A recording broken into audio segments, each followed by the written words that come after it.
You're listening to Kate Palmer from sparkletart.com, and today I'm going to show you a really cool technique, which is ombre embossing. To begin with, you'll need two similar but not the same colours of Lindy's Stamp Gang embossing powder. I'm going to use Razzleberry Plum and Candy Cane Red Gold. You'll also need some Versamark watermark stamp pad or another sticky clear stamp pad. What I'm going to do to begin with is ink my chipboard piece. Now this needs to be done really well so that your embossing powder sticks evenly. I'm going to lay down a colour of my lightest embossing powder. In this case it's the Candy Cane Red Gold. Now I'm going to add this all over the chipboard piece.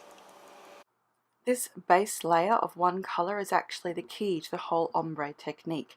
This is what will allow the second colour to get that beautiful graduated effect. Now I have tapped off the excess, but I haven't been particularly aggressive in doing that so that I don't tap off too much of the embossing powder. Now a little trick is to wait for a few seconds. I often wait 20 seconds for the heat gun to heat up. That way you're not actually blowing cool air on your project and blowing the embossing powder off. So if you wait just a little while until the air is coming out nice and hot, you'll have more of a chance of more embossing powder sticking to your chipboard word than blowing off. Now that's the first layer finished. Now this second stage may require a couple of repeats of the process I'm about to show you. What you'll need to do is heat up your chipboard piece with the original layer of embossing powder. Then add your second colour, which is the Razzleberry Plum, to only half of the piece. In this case I'm adding it to the top. Now that's looking seriously yummy, but the colour's not yet strong enough, so I need to do that same process again. Now the second time I add the Razzleberry Plum, you'll notice I've added a little bit more and I've gone a little bit further down the word. So I've overlapped the two layers of colour. I've now added the last layer of colour, and again I've concentrated this towards the top of the word. So now I have 3 layers of Razzleberry Plum. So as you can see, this particular effect had the one base layer of Candy Cane Red Gold, followed by 3 subsequent partial layers of the Razzleberry Plum.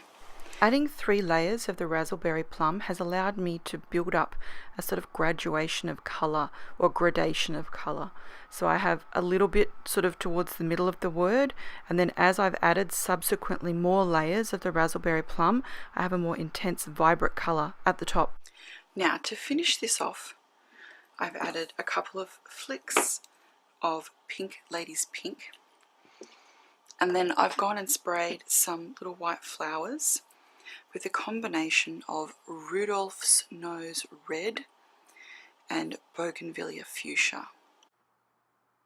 To make sure that my ombre embellishment really stands out, I've used some platinum crackle paste on my base card behind the word. This makes sure that none of the other colours or patterns are distracting and the eye is really drawn towards that central piece.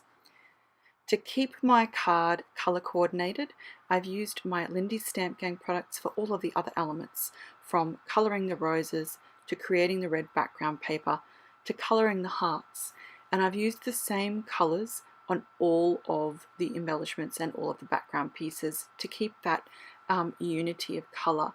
Now some of the colours have different names across the different products, but just find something as close as you can so that you get that beautiful coordinated look to your finished card.